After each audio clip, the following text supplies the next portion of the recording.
Енді магазиннің үстін басамыз. Еба алмаздар көбейді.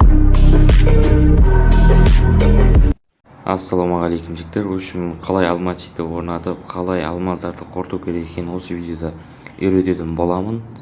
Сол үшін каналға тіркелгеннен кейін жанына галочка деген нәрсе шығады, соны басып қоямыз. Келесі видеоларым шыққан кезде сразу сіздерге баратын болады.